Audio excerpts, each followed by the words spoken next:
Om Tvameva Mata Cha Pita Tvameva Tvameva Bandhuscha Sakha Tvameva Tvameva Vidya Dravinam Tvameva Tvameva Sarvam Mama Deva Deva.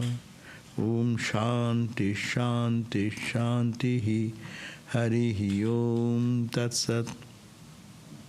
Om Thou my mother, Thou art my father, Thou art my friend and companion, Thou my knowledge, Thou my wisdom, Thou art all in all, O Lord of Lords. Om peace, peace, peace. So, Narada's way of love by Swami Prabhupada. We are on the verse number 83, we have finished, but still, and 84 is the last verse. And 84 verse has nothing much to explain. So, but 83rd verse, 82nd verse, which was referring to the practice, how many practice? Bhakti, devotion, though primarily love for God, but it has expression. 11 ways, they have given here 11 methods of creating a relationship with God. So, that supreme love is only one. Love is love. But you can love God in several ways, being attached to different aspects of God, different features, looking at Him as an embodiment of extraordinary beauty, as an embodiment of extraordinary purity, and as an example for spontaneous feelings, is like a friend, like a mother, like a child. So all types of relationship can be brought, which we normally have in our human life, in this body.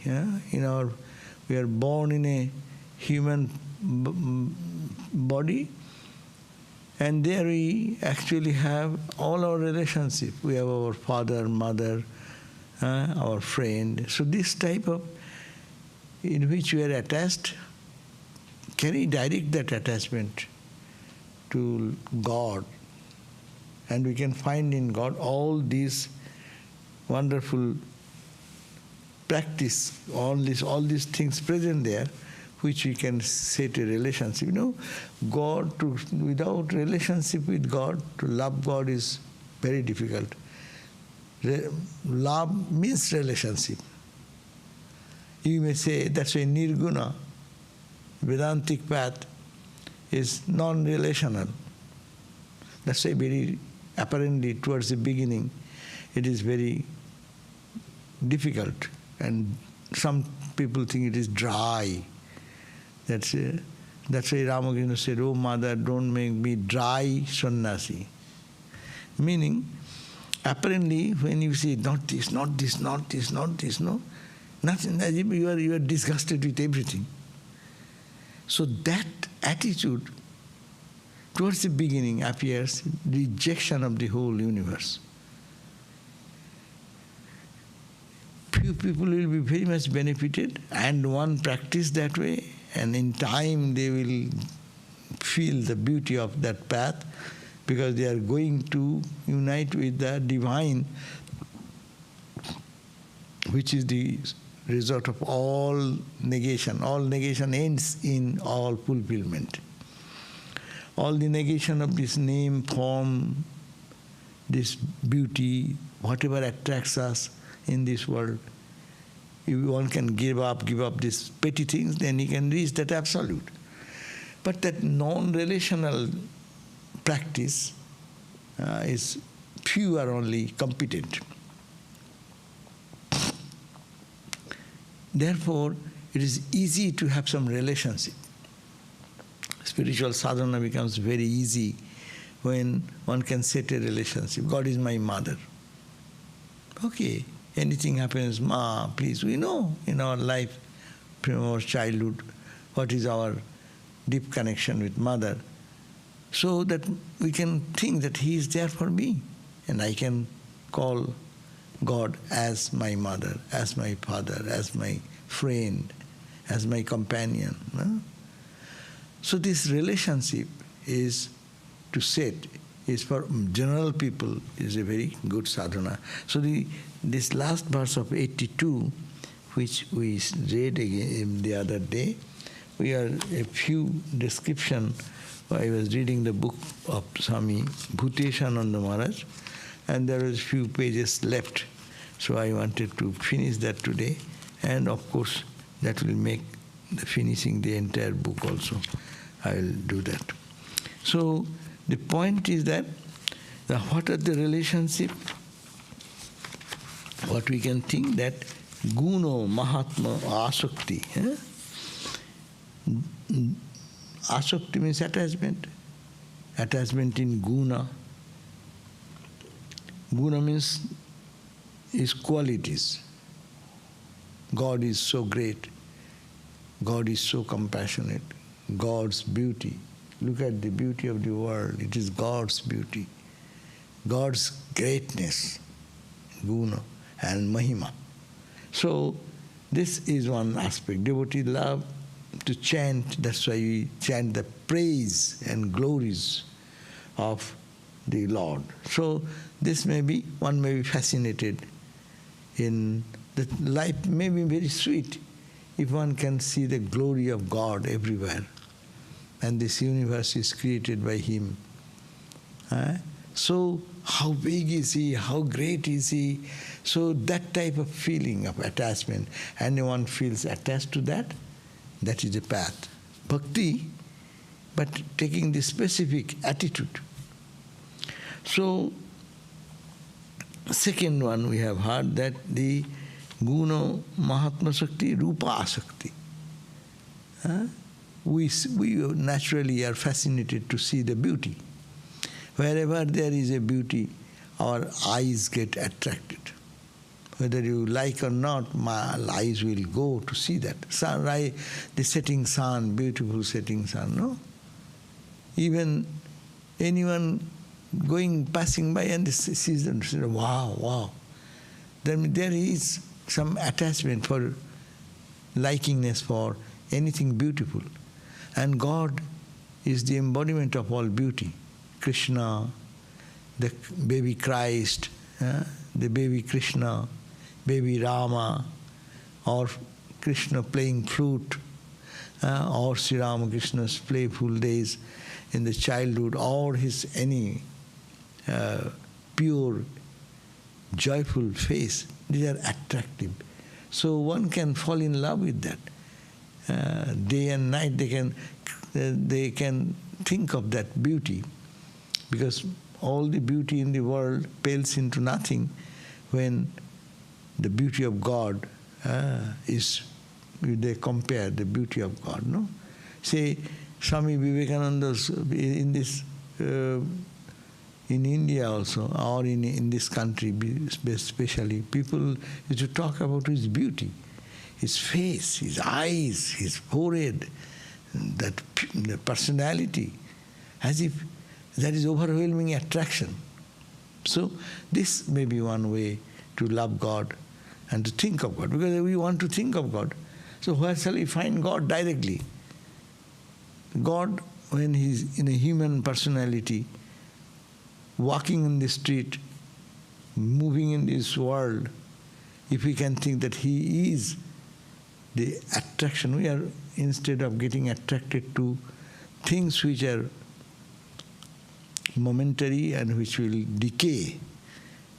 In meditation, this beauty don't go away. Suppose you are thinking of a man, ordinary man, no? Say, someone is meditating, say, 60 years now.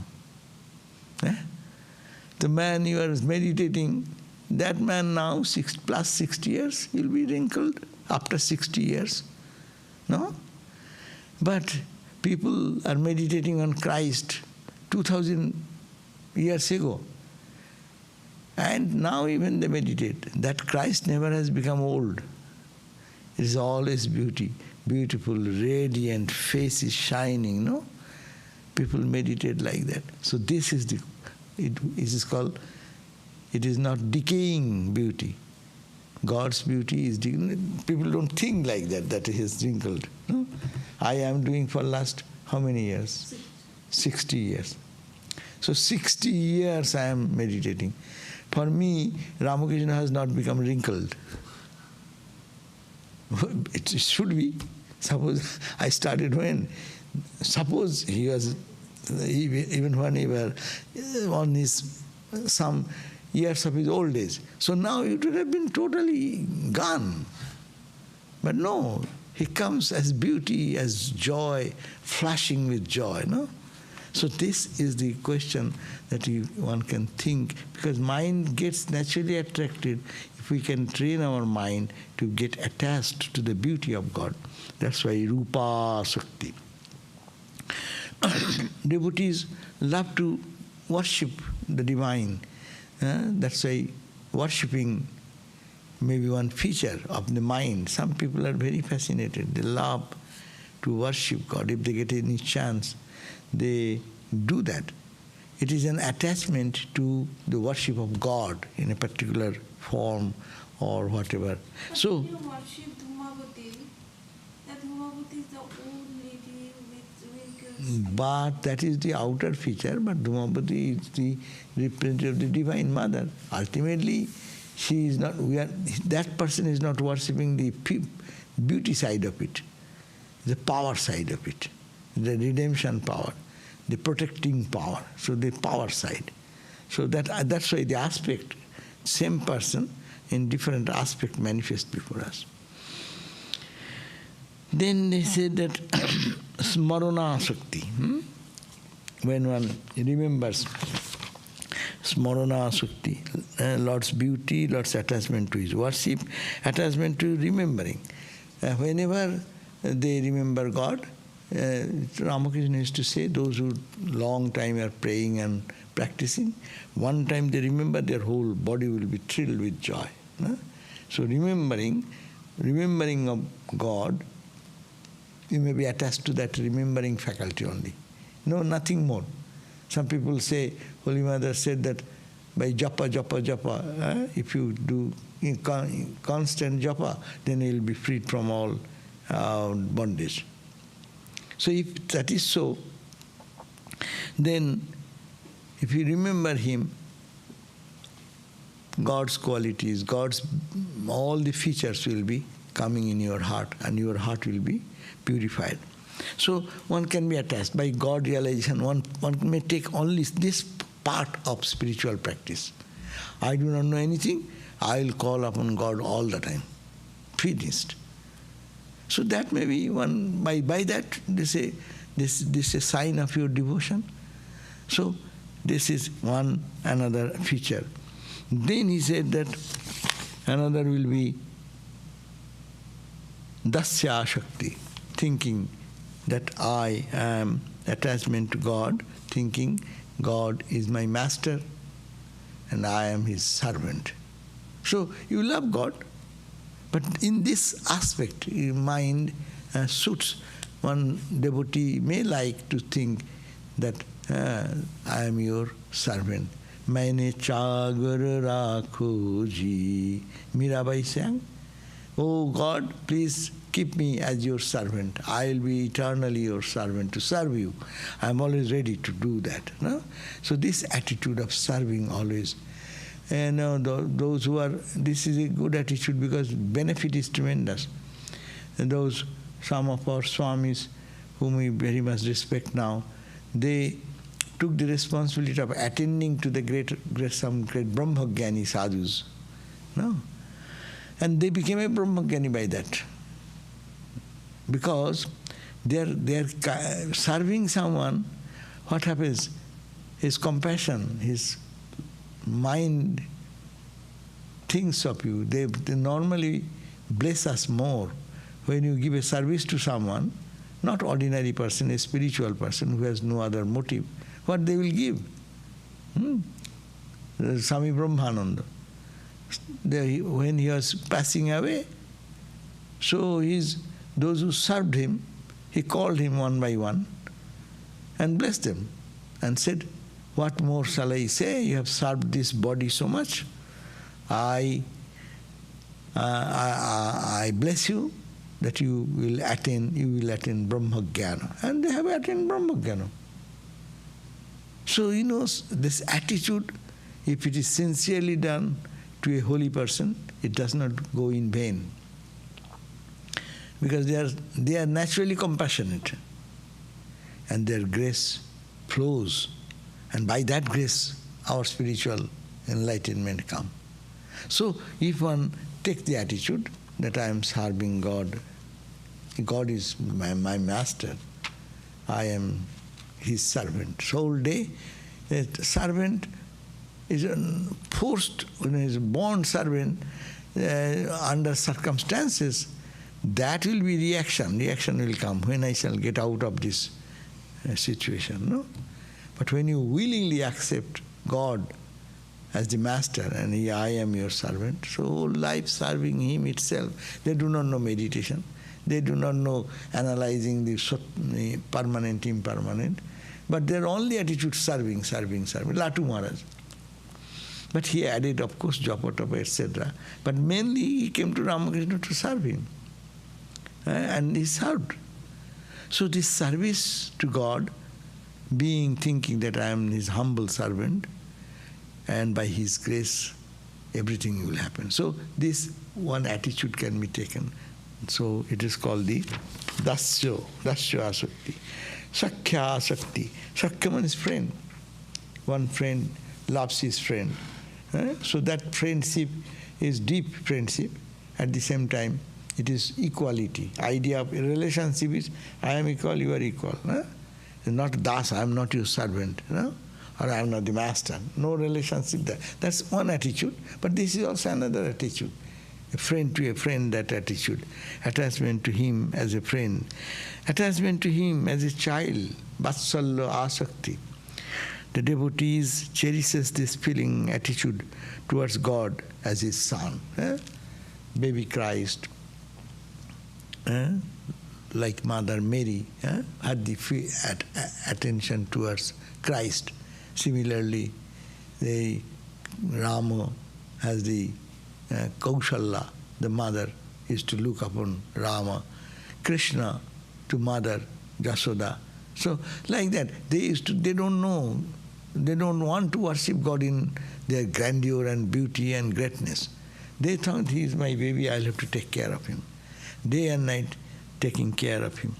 And the attachment to the Lord is the highest of the dualistic worship. They say attachment to the Lord as the husband, as a wife's relationship to her husband. And then second verse is Atma Nivedana Asakti. That means surrendering. Oh Lord, that's the attitude. You need not have to take all the attitudes, but you take any of the attitudes. I surrender. Everything happens, oh Lord, I surrender. Please, I have nothing my own. I surrender to you. I surrender to you. Get me done. Whatever you want, I surrender to you. So this is the Atma Nivedana Asakti. Surrender to God. 11th verse says that it's a Tanmaya Asakti. Your mind gets absorbed in the God, thinking of God day and night. The mind is getting more absorbed. He does not find any other attachment, any other attraction. So spontaneously, the Tanmaya Asakti, getting absorbed, that is his attachment. He wants to get absorbed in God, nothing else. And last one, that it is Viraha Asakti. It is a want to feel the separation. I am separated from God. And that viraha gives tremendous attachment. So this is called viraha shakti, attachment to the supreme anguish. They love to feel that separation, because separation makes their mind totally saturated in God as a result of separation from Him. So these are the 11 ways of worship, and we have read the same thing last time, this book, and we came to this. These are the various forms of love mentioned in the sutras. These 11 ways of our human attitude can be applied to God, and you can take all, you can take one, and then you can mature in your spiritual level of reaching the supreme love, intoxicating love. That we have read at the very beginning. Jajgatva stabdho bhavati, matto bhavati, atmaramo bhavati. If you attain that love, then you will be just like as a person of samadhi, become stabdha, just stupefied. Not stupefied in a negative sense, stupefied in the awareness of God. No? Stabdho bhavati, matto bhavati. Sometimes you become so energized, singing and dancing and getting like Ramakrishna used to sing sometimes. Chaitanya, Sri Chaitanya used to sing and dance. No? The whole congregation will be uplifted by that. Stabdho bhavati, matto bhavati, atmaramo bhavati. Sometimes getting so much absorbed. We read in the Gospel, Ramakrishna getting into that absorption. And everyone is silent for a few minutes. And when he comes back again and slowly starts speaking, everyone's attention is that. So that is the point of reaching the goal of bhakti school. So it says that all these various forms of love mentioned in the sutras, they are different aspects of the same love of God. Although this love is one, it may be manifested in these 11 forms. The idea is that God realization may be attained through any of these various attitudes. What suits your attitude, take that. We have talked about 11. So you take anyone. A servant attitude, master servant attitude, friend to a friend attitude, lover to a lover attitude. So take whatever suits your nature, mother and child attitude. But Ramakrishna said, in this Iron Age, this is the best attitude, mother and the child, because that is the most pure. Most pure, there is no, in the other attitude there is some selfishness, may come, very difficult to overcome. God is your mother. God is my mother, or I am the mother, I am the father, and God is my child. Yes, but what if it's mother? And Ramakrishna's attitude was, God is my mother. Yeah. But that's not that's opposite of that. Sri Ramakrishna's attitude was a childlike attitude. God is my mother, that's why the child. I am the child. God is my mother means what? She is the mother, and I am what? I am the child. So that child, as child depends everything on mother. And also child-mother relationship. Vatsalya goes from top to bottom, not the other way. Vatsalya from the mother to. to. Have Vatsalya to mother. Child's attitude towards God is mother. And mother's attitude is towards, can be. Ram Prasad used to see the Divine Mother as his daughter, a small girl. Ramakrishna also sometimes have that, but mostly is It is different maybe, not in this 5-1. He's one, probably the 6th one. And I do not know. No, Ram Prasad was there, it is not an exception. Anyhow, the main point is you have to think about that how child and mother relationship is so pure. That is the point. Ramakrishna's attitude was, this is the most pure relationship. There is some fear element, maybe sometimes in master and what you call? Servant attitude. I may have done some mistake. Oh, why did I do that? No? In the friendship also, you may offend your friend.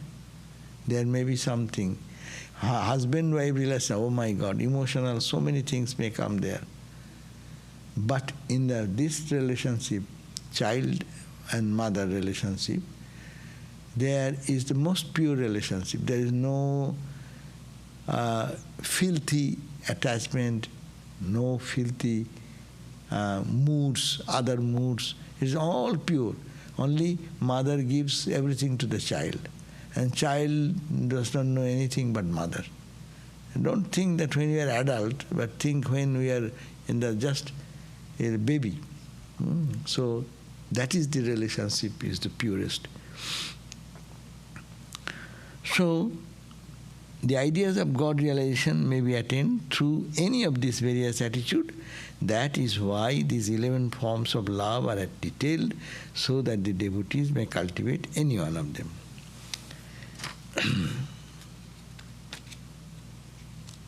So Ramakrishna also suggested that it is necessary for the devotee to think in terms of some sort of a relationship.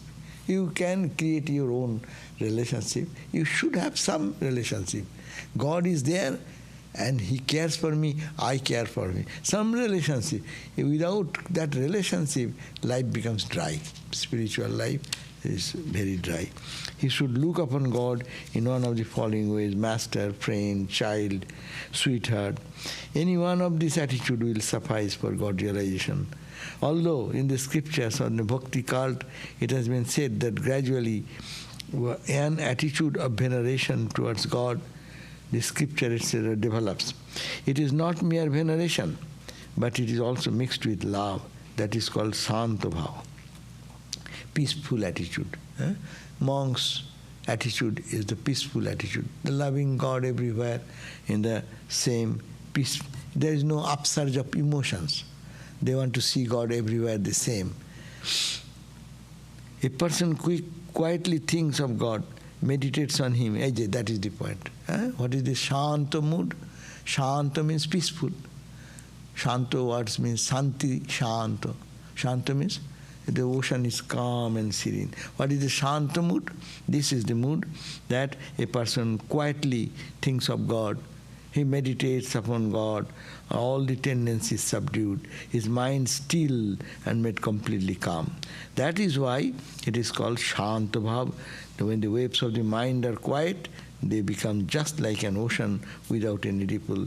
There are sages who had great respect for Krishna, but kept themselves far away from Him, thinking that they were too insignificant to be able to approach God. So that feeling of difference or distance is present to a very appreciable degree. Now, the Bhagavata, there is a beautiful verse described in the devotee sages. The sages who were immersed in the bliss of self also had self-developed devotion to the lotus feet of Puri. Such is the glory of the Lord. The sages who are immersed in the bliss of self, they don't need anything. They are already absorbed in the bliss of God. But they also selfless devotion to the lotus feet of Puri. They also want to love God.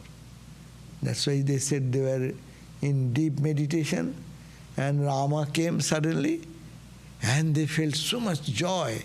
They opened their eyes and their heart was just crying for the association of Rama. That's why they prayed that we are all old, body has become old. If your presence can give us so much joy, one type of joy is calm and serene, your mind is getting absorbed. Another type, you see that embodiment of joy is present before you. So the pull, you can feel the tremendous pull for. So how can I experience that? That's why these sages became the gopis. in the Vrindavan. This relationship is the beginning of one's attitude towards God. This has not been described as an attitude which a devotee should continue to have. He may begin with this attitude, but then he must outgrow that stage. Of course, a person of that type, say an ascetic or a sage, may have the attitude, and yet he may be great. The cultivation of devotion, however, requires more intimacy. So, this is a shanta attitude, is for few people only. But all other attitude, the devotion to cultivate, you have to require more intimacy. And the devotee does not like to be satisfied with a relationship where God is far away from him, no, beyond his reach. So he has to cultivate more personal relationship with God. Though we have mentioned this relationship above, we elaborate one again. So again they are trying to elaborate this attitude. So, as we have read it, I will read it, this attitude I have discussed, but some of this we have not read, so we will read the last 2-3 ideas. And then if you have any question, get ready, because we will end the book today, and we will think about the next day what to read. So, maybe I'll entire Narada Sutra I can read in one day, by running over the verses, summary. That I can do another class, but probably that will end this book, and I'm thinking of some other book. If you have any suggestion of Bhakti study, then we can think about that. Suggestion is good. So, here,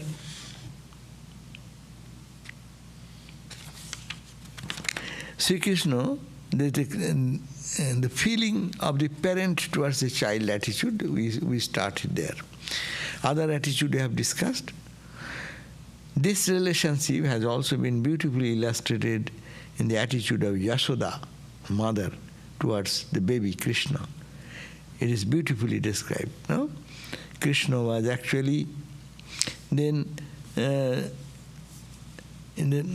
Krishna, the beautiful story describing the Yasoda and love of his father and mother for child Krishna. They never thought of his greatness, that when they loved the baby Krishna, they thought they are a child. And all the demons are coming and destroying the peace of the... Because Kangso has ordered, the king Kangso, culprit, like King Herod, he ordered every child to be killed because he knew that God has born in the form of a child, baby. So if you kill everyone, then he will also be killed. So that's why, like bad king Kangso, he wanted to kill Krishna. So, but as he was in the house of Yasoda and Nanda, that is the mother and father, foster mother, foster father. They are being raised there. They never thought of his greatness. They don't think that he is God. He thought that they are my child. When Sri Krishna even displayed some extraordinary miracle, they thought that them to be the work of some demon, and so performed propitiatory sacrifices, as parents may do sometimes, so that the demon might leave him, never thinking that the child was none other than God manifested in the form of a child. When God born, they have miraculous power, no? Sometimes they do so, but people don't understand who are living around. Even their mom and dad, they think that, some ghost has come, some mantra, tantra they've used. In every country probably, when the baby is in the baby stage, some disease comes, but something comes, to propitiate something, they worship some other gods and goddesses. But they don't know he is God himself. Even sometimes they have been given the hint One day, there is a story in the that Krishna, baby Krishna, he took some mud and dirt and put it in his mouth and was eating. And Ma says, "Hey, don't take that. Did you eat?" "No, Ma, I didn't eat." "Okay, let me see." And then, open the mouth. And he saw, oh my God, she saw the entire universe in the mouth of the baby. And the stars, galaxies, everything in the mouth. She saw that. But she could not believe what is that. And she got overwhelmed with that. But till he says, oh, some ghost has entered. That's why this type of thing is in his mouth. How come all this great, vast universe comes in his mouth? Some ghostly activity is going on.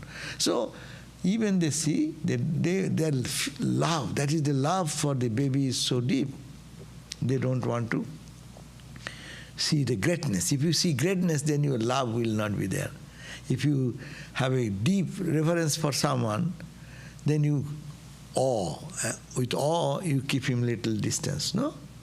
But when you become very deep in your devotion, then you become one with that. So that attitude is, this attitude of the devotee towards God was not present there, although at times Yasoda was told that Krishna was none other than God himself. But what does it matter to a mother? Sri Krishna may be God, but to a mother, he is only a child. So that was the personal relationship of Yasoda and Nanda, the father and the mother, towards baby Krishna. An attitude which ignores the glories, the greatness, and such ideas as make a difference between the lover and his beloved. No such difference is there. On the other hand, the parents consider a child as depending solely on their love. He is to be taken care of and is not someone from whom protection is sought. We normally ask protection from God. Oh God, protect me. I am in difficulty. Help me. No? But a mother or father never goes to a baby for protection. Rather, if anything happens, they first try to protect the baby. So this attitude comes when one can have a relationship in God in the child attitude. Sri Krishna, he is to be taken care of and is not someone from whom protection is sought. Protection is to be given to Sri Krishna and not sought from him. This is the relationship which is extremely unselfish. So this is very unselfish because you don't get anything from the baby. But you only give protection, nurturing, caring. So every aspect is to be your part, your dedication, your giving. But you, what the baby will give you back, there is no expectation. Baby cannot give you anything. So that's why they're one of the purest relationship. Next comes the loving relationship between husband and wife, or between the lover and his sweetheart.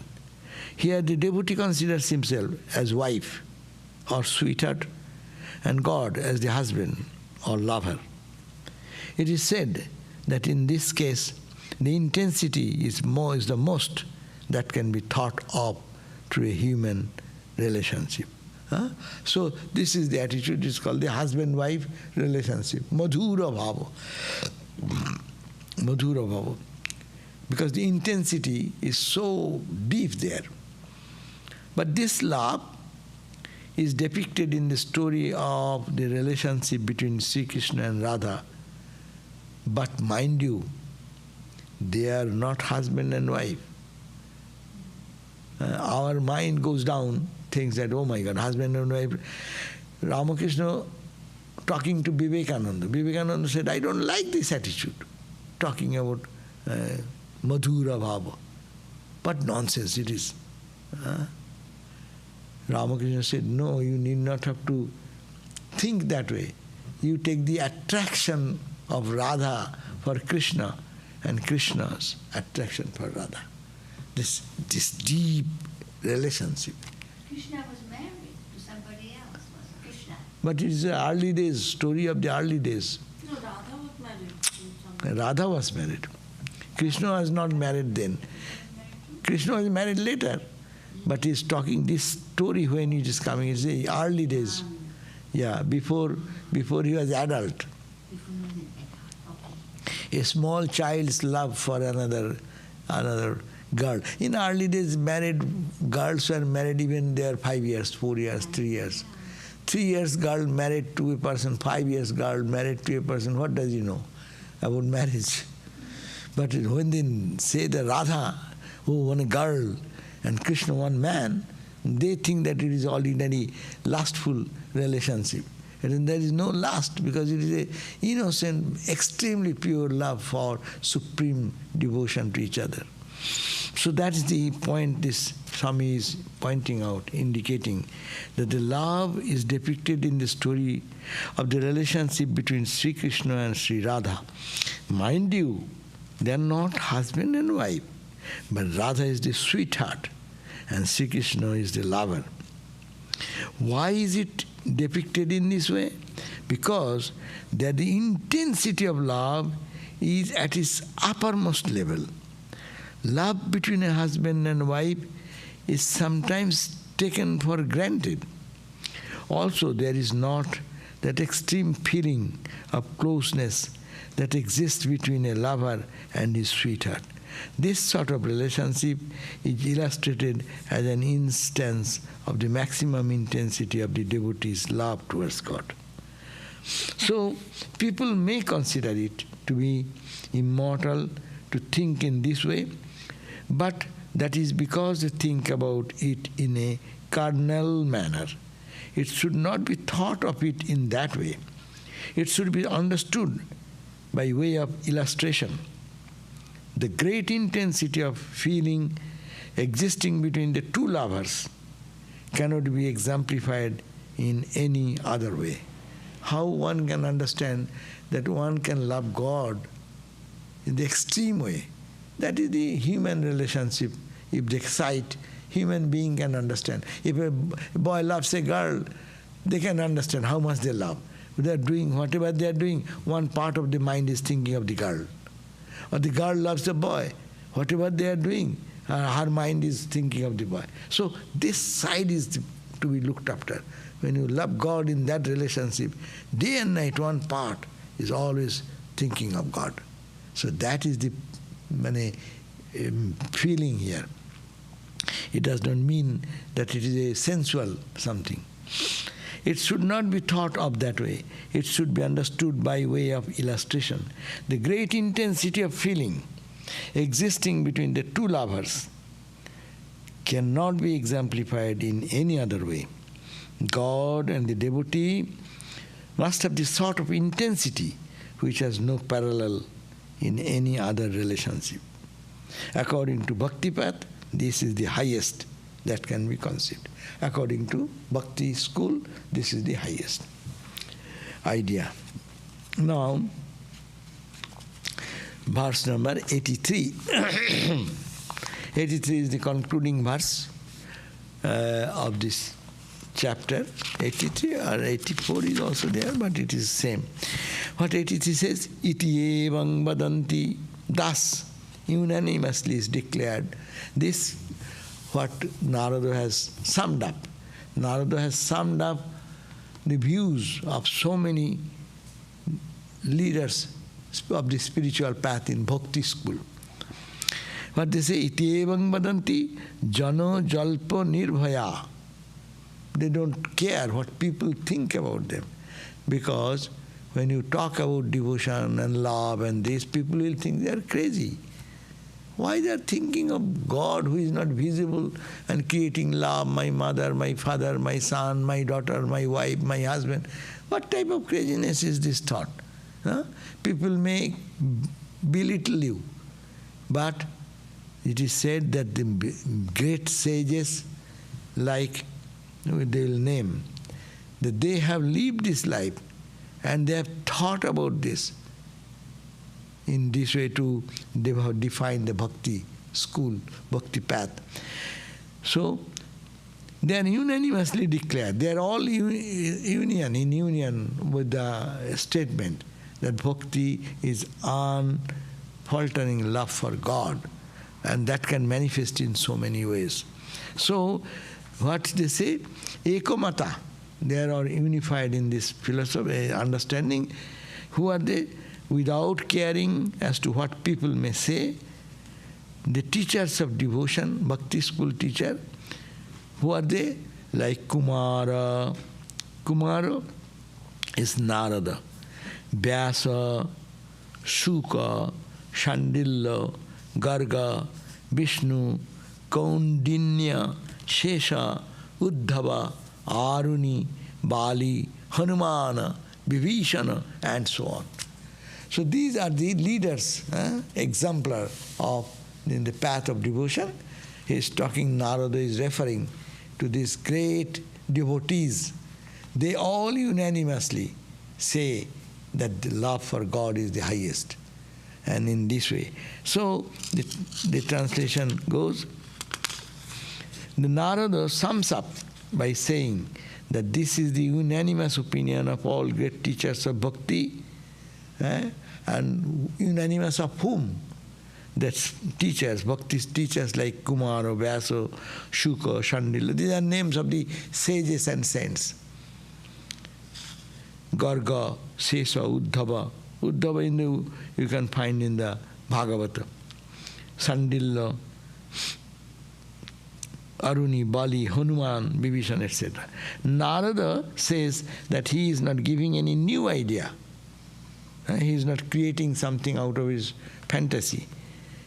But different from the experience of other great teachers of bhakti. So he is citing several teachers of bhakti who have represented in their lives the different aspects. In their lives, they have shown how these attitudes are to be cultivated by following this kind of devotion. All these teachers, Sandilya Bhakti Sutra. There is nothing. I did that. It is here itself. These great teachers of bhakti do not care for what people might say. This is an important point. People may criticize such attitudes, that you are taking a relationship, God as your child. A small metallic image of Krishna. You are saying, my baby, my baby, my baby. It's crazy. What type of craziness is that? That you are looking at a piece of small image of Rama, baby Rama. We are worshipping every day in the temple. We have baby Rama, baby Krishna, Krishna with the flute. Hey, what is this? Yes. So people may criticize you, may make fun with you, but then devotees will have no fear for them, because they will not mind what people say. They will go their own way, being convinced that they are on the right path, and their path is leading them or has led them to the highest. So they have no fear of public opinion or what others say.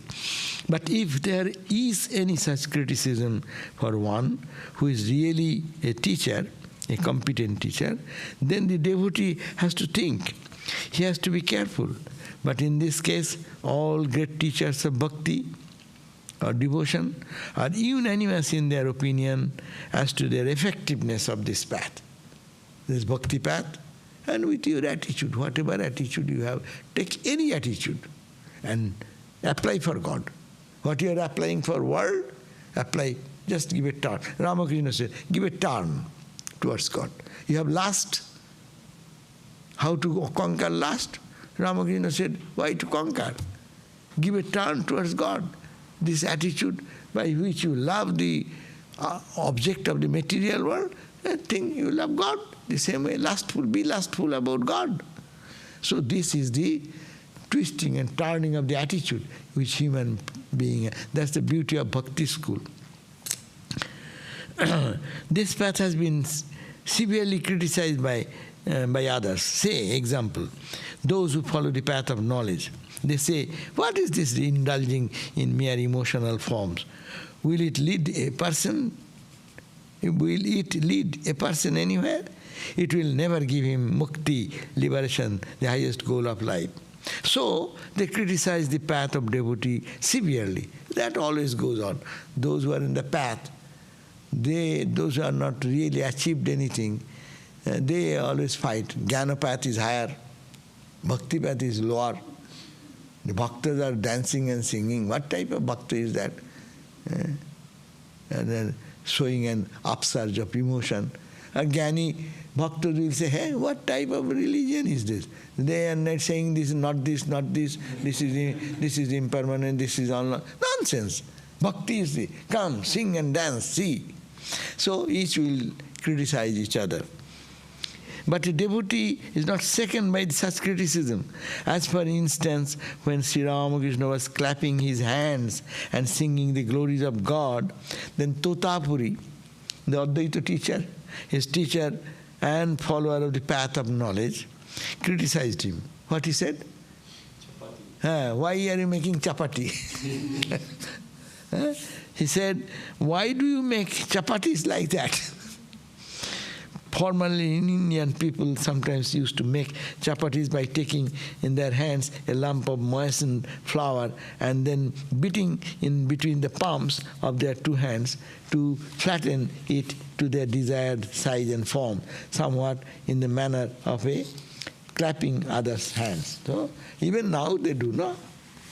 In many parts of India, they with their hand they can like that and make a round, very nice round, and then they bake it.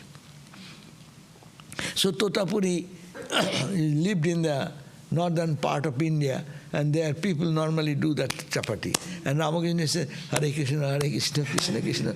Then he was criticized, why are you flattening the chapatis in your hand? That means it is useless. Say, I am Atman, no? So that Totapuri was making fun of Sri Ramakrishna, never thinking that this can be an attitude or performance which can lead to God realization. He never believed in that, so he criticized. When Sri Ramakrishna said, I shall ask my Divine Mother whether I should take sannyasa or not, and went to the temple to ask the deity, Mother Kali, Totapuri was wonderstruck. He asked, Totapuri came and asked Ramakrishna, I like to give you sannyas. Are you come, take? Well, I do not know anything. Well, what? Who knows? Well, my mother knows. And my mother knows. So he thought he is going to his earthly mother, my physical mother. He went to the Kali temple and said, Ma, Tota has come. He wants to give me sannyas. Shall I go and take? And then came back. Yes, mother has said okay. And he thought he's innocent child. He has no sense. Brahman is everything. What is mother? No? He is going to an idol and telling, oh, it's all lower thing. So people criticize sometimes. But he said, so Totapuri was wonderstruck. What is this? The boy seems to be very competent person of Vedanta, but why has he such a superstition? He goes to the temple to ask the deity, what has this got to do with sannyasa? The idea is all forms of deities, all symbols, all images, according to the knower of Brahman, means nothing. They are non-essential. That is, they are nothing in the comparison with Brahman, which is the only reality. They are all unreal. So why does Ramakrishna approach the temple and seek the opinion of the mother who is unreal? That is Totapuri's thinking. So we see that this devotional attitude may be severely criticized by followers of others' path. But that does not shake the determination or faith of a devotee. He continues on his own path. We have now almost come to an end of our dissertation on the Narada's Bhakti Sutra. I hope my thoughts on these ideas have given you something to work on and some path to keep to. I do not mean that it is the only path, but whatever other paths there may be, this is a very important one by which to approach. Narada particularly says that he is not teaching any new thing, which is not corroborated by others. He only humbly quotes other authorities side by side in support of what he has said. So he says, thus says the teachers of Bhakti, unanimously, without being afraid of public criticism. And then he proceeds to give their names. The idea is that as regards truth itself, nobody can claim authorship of it or be originator of the truth. Truth is eternal, and many teachers down the centuries and millennium have been teaching the same truth through, though each in his own way. So when people say, this is my invention in spiritual life, that is arrogance. Bhakti path is going on, and all the spiritual teachers in every religion, if they are genuine, they have their experience. Experience is the same. So if you say that is only for me, I have this is my new way, there is nothing new in the spiritual world. So that's an arrogance. So he is not a real teacher at all. So now the verse is Yaidam. Now the verse number 84 says that whosoever whoever believes and follows with faith these auspicious teachings of Narada, 84th verse. Narada becomes a lover of God and realizes the dearest who is the sole aim of life. Dearest means God, the dearest. So here Swami Prabhupada has translated 83. These truths the teachers of Bhakti unanimously declare without being in the least afraid of public criticism. The following are known as the great teachers, and they have named all these: Kumaro, Vaso, Suko, etc. 84th verse. Whosoever believes in this auspicious description of divine love by Narada and has faith in these teachings becomes a lover of God, attains the highest beatitudes, and reaches the supreme goal of life. So that is the concluding verse, 84th verse. So I keep 84 for another class then. Okay? 84 verse will be next day.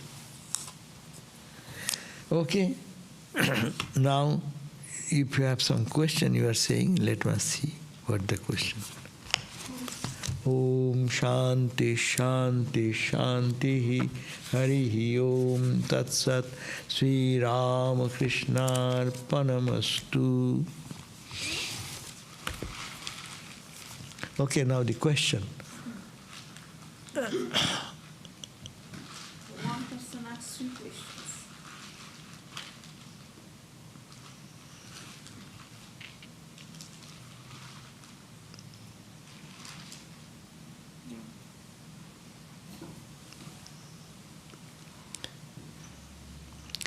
And does praising the objects of creation, like the sun or the earth, a sort of paganism? Do we get closer to God by doing such things? No, why it will be paganism? It is Vedantism. Because Vedanta says what? Brahman is everywhere, no? Does Vedanta say it is not in the trees, it is not in the plants? Is it saying not in the sun? Only it is Brahman. But Brahman appears before you in the form of sun, earth, planets, trees, plants, human being, all this diversity. So, no. It is rather practical Vedanta. We are seeing God but not recognizing. We can think that it is Satchidananda, is manifesting in all forms. And devotee says, instead of Satchidananda, the consciousness, bliss and reality, Satchidananda, they say it is Ramakrishna, it is Krishna, it is Krishna. It is. They are not saying this tree is Krishna, but it appears, Krishna appears in the form of the tree. So he is all pervaded. So pagan is in the sun. We are not saying the material sun, oh sun, oh matter, I love you. In devotion we say, oh Lord in the sun, Aditya Purusha, oh Surya, oh sun god. We call sun god. We don't say sun. We impose the spirit there. Therefore, we respect, we pray, and then God can give you anything. So, no, it is not paganism, but it will really, with the proper attitude, if we think, sun is not the sun, but it is the consciousness, Satchidananda, in the form of sun. Or it is the Lord who has become the sun, moon, everything. So, he is not the sun only, but he is also moon, he is also stars, he is also in everything. So when you forget everything and make one small ideal as God, even we impose, that's why we call in Hinduism, we call pratika or pratima. These are symbolic of the Satchidananda. So in that attitude, one should practice devotion.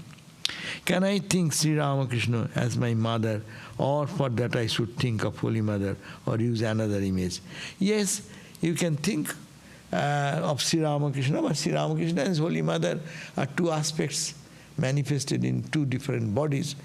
So it can be done, thinking Ramakrishna as mother. That can be done motherly. Mother does not mean the female body, but mother is the affection, love, protection, care.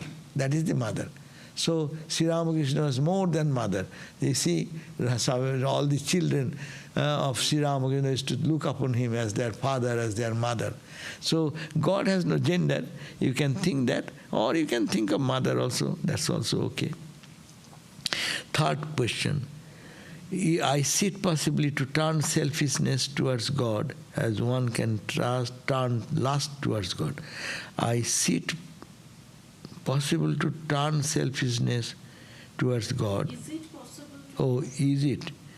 Is it possible to turn selfishness towards God as one can turn lust towards Him? Can our defects be overcome this way?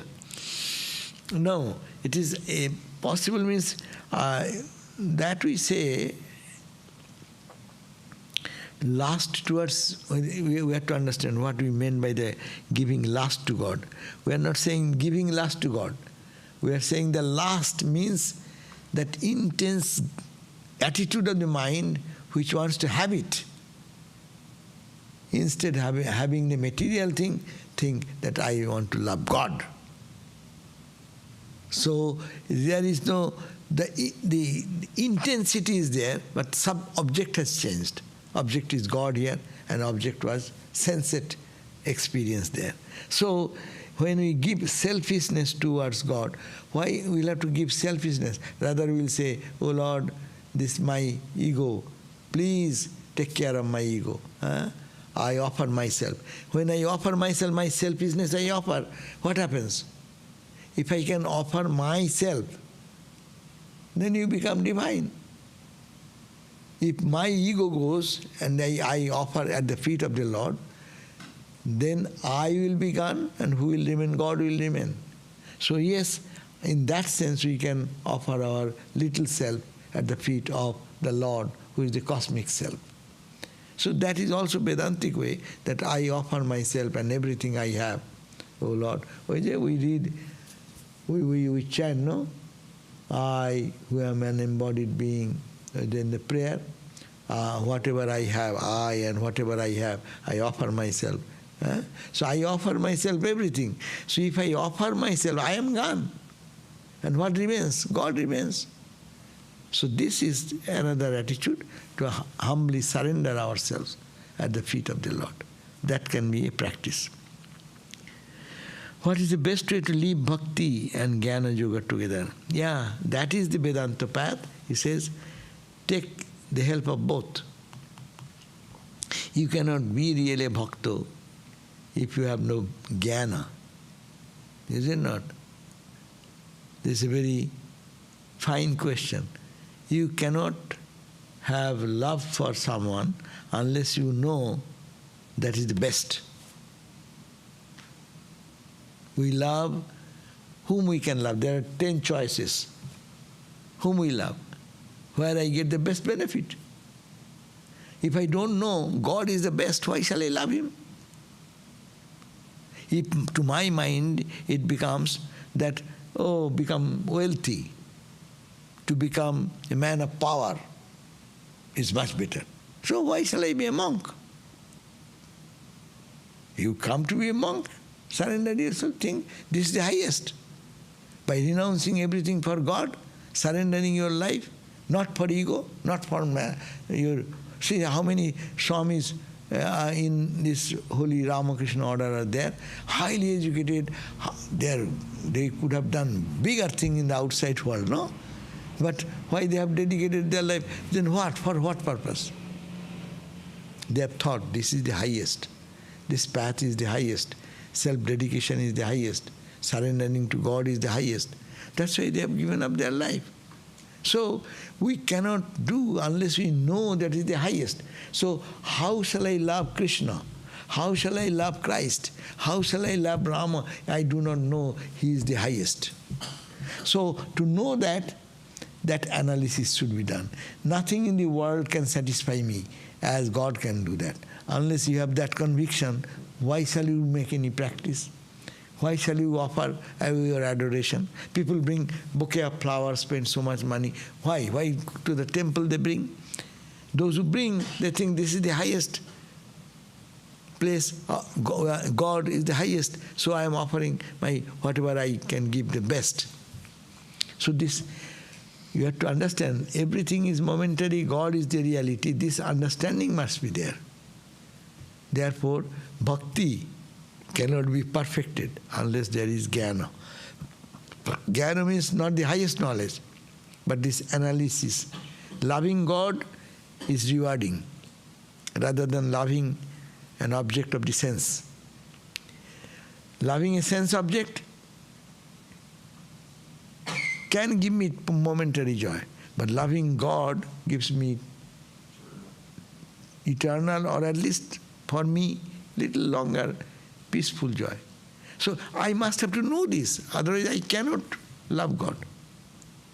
So that needs, you have a part of your life, you should know that the path of analysis.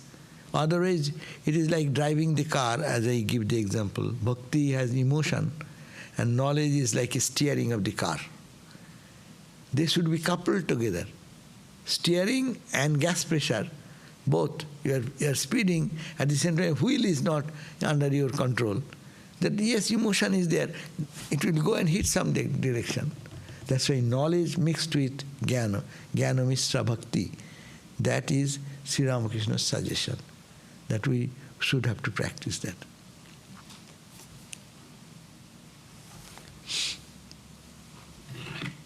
Does not Jnani depend on the grace for enlightenment? Yes, Jnani depends on the grace for enlightenment at the end. But Jnani does his effort towards the beginning and makes an effort to know, who am I, what is this? And with all effort, Jnani goes, Bhakta also goes to love God. But ultimate experience comes by God's grace, true. But towards the beginning, one should have to work hard. If he says, God will be gracious to me, and I go for all the worldly things day and night, and God will be gracious, that is an excuse that we should not think that God will do. God takes care of him who thinks of him, who actually surrenders to him. So this idea should be done. Jnani or Bhakta, whoever, God's grace is necessary at the end. But Jnani also should have to practice. Bhakta should also have to practice. Bhakta should have to repeat the mantra all the time. Japa, japa, japa. And to go to the Hare Krishna devotees, real practices. That's why they keep the beads all the time continuously. Whatever there, that means this is your practice, your side. But God's grace will be necessary ultimately. And you are Vedanta. You are thinking, I am Atman, I am Brahman. You may think that will not do anything unless ultimately last vision or experience God's grace. Hari Maharaj, Turiyananda Swami and others used to say that, no? You have to do practice. And Ramakrishna said, you are doing so much practice, but it is only ultimately His grace. But that does not mean that you will not make an effort. You have to make your effort in the path of jnana. You have to make an effort in your meditation. Samadhi will come. Samadhi will come automatically. Or you have to sit and struggle, every day struggle, try to make the mind calm. And again it runs away. Again calm. Again it runs away. So your practice should be done. But one day by God's grace, the day it will be perfectly calm, then the truth will reveal instantly. That we call God's grace. So in Bhakti path, in Jnana path, in Dhyana path, God's grace is necessary at the end. But towards the beginning, we should have to make an effort. Then you say, oh, I can do my effort? No, that is also His grace. Your mind will not go to think about God. You will go and watch television. I am tired, let me relax a little bit, then I will do meditation. Normally we do with our daily stress and strain, people do that. But the mind, no, I'm coming whole day. I'll have to meditate, I'll have to pray. This type of tendency is God's grace.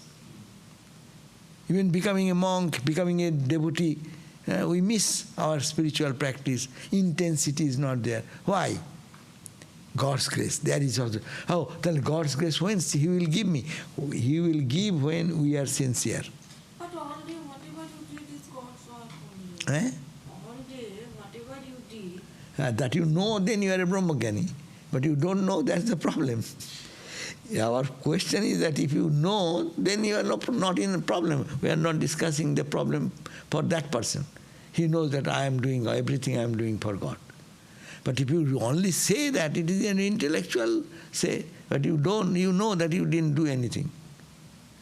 We have the tendency to do this and do that and do that. There your energy is there. Why not to think of God also should be full of energy? I'll meditate, I'll think, I forgot, okay, I'll do it again. I'm doing God's work. That awareness is not here. When the awareness will come, then it is done. That is the goal of life.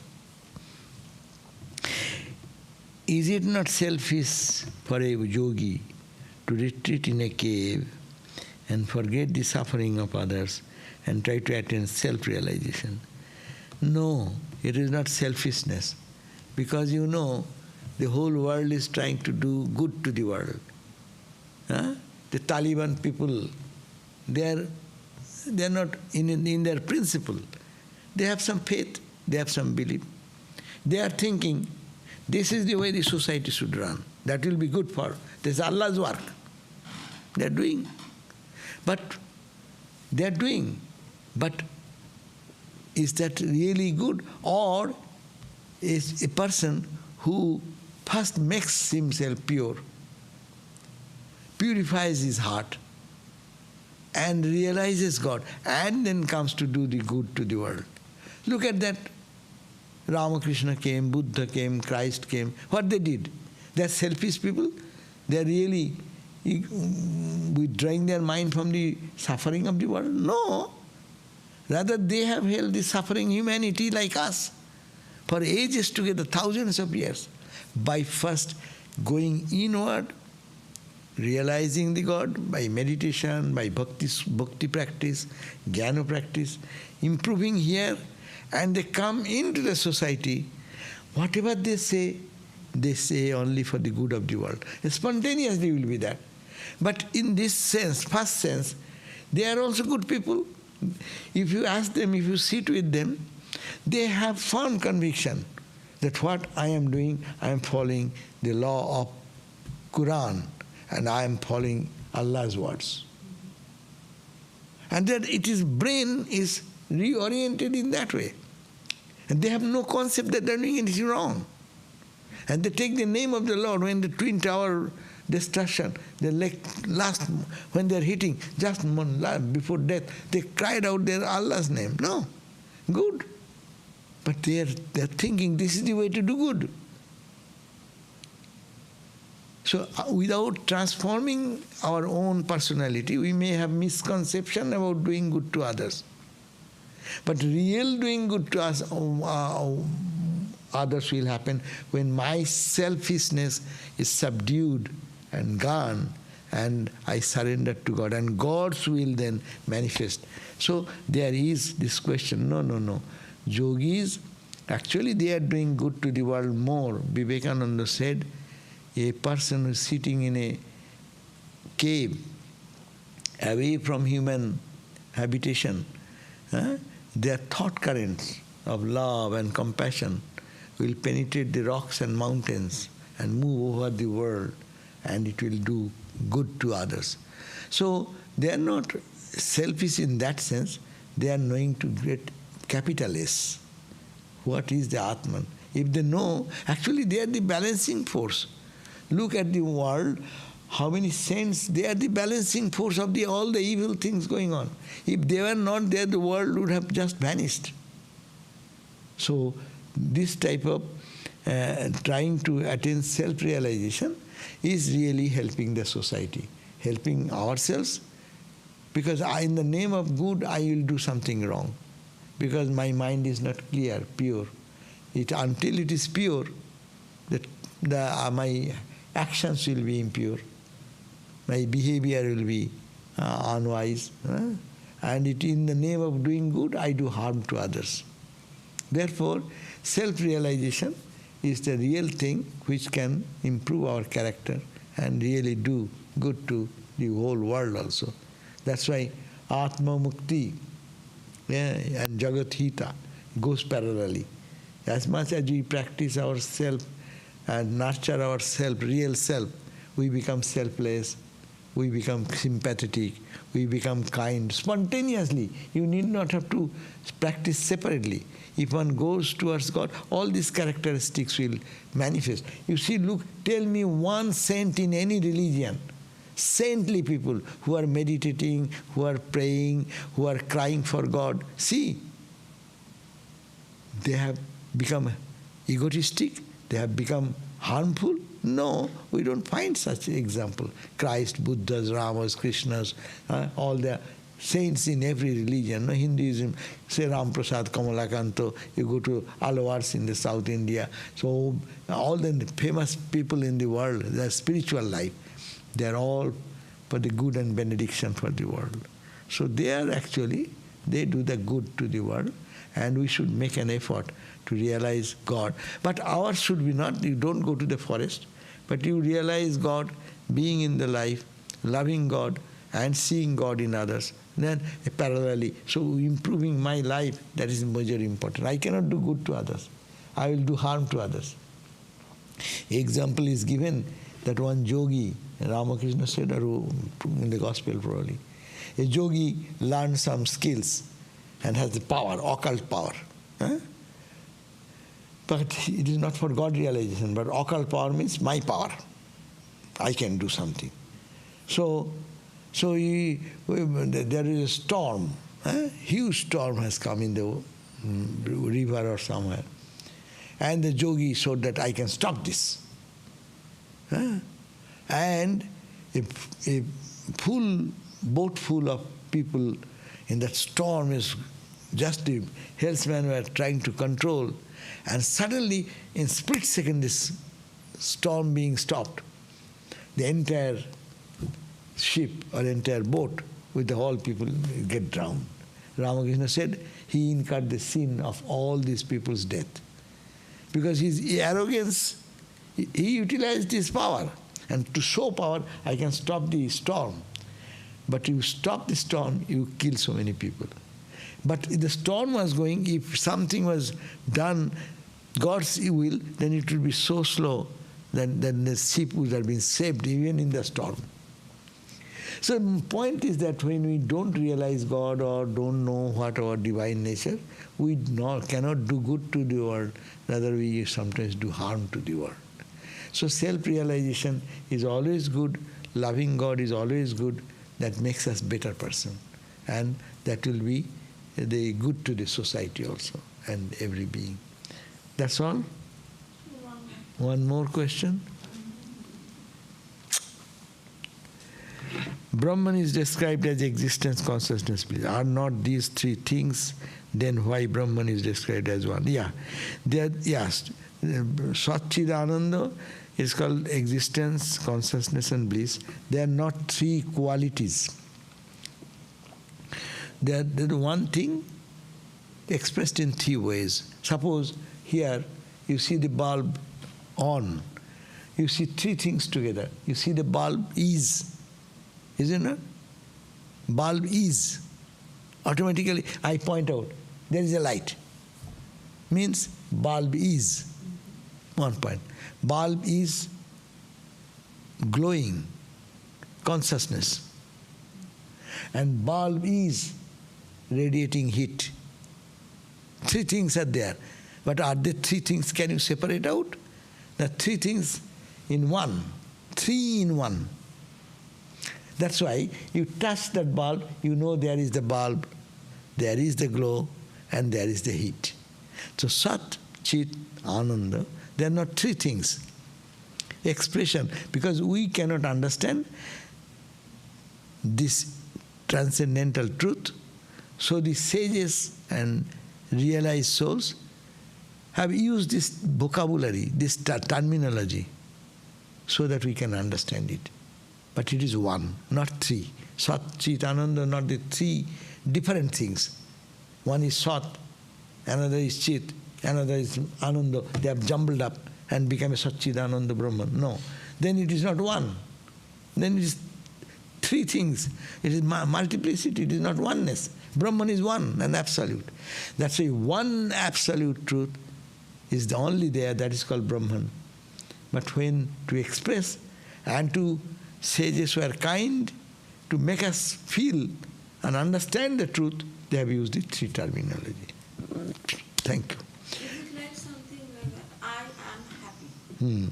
So that it's not three different things. Yeah. I is different from am is different from happy. Happiness, So yeah. to give that thing, That also may be another example. I am happy. Yeah. You cannot split I, one part, slice it. Okay, I is that part. Am is something, and happiness is something. No, it becomes at least all three together. So it is oneness is the point. No, but expression is the. But actually, Brahman cannot be expressed. Vedanta says Brahman cannot be expressed. You become mum. Don't say anything. Silence. Silence is the name of Brahman. But you have to say something. That's why the holy people, the saints and sages of the Vedic time or the Upanishadic time, they have used it is called Brahman. So how can you say Brahman? Brahman is also a word. No. If you say one word, then it's different from another word. Brahman is there or Brahman is there. No. I have to say something, that's why I am saying Brahman. And the closest term of Brahman is this Sat, Chit, Ananda. But they are not three, one. Okay, thank you. We'll see you at 7:30 in our class of what? Class of our Shanti Gita. Okay, thank you. He said next month will be, next class will be also Bhakti 84 verse, we'll read the Bhakti Sutra.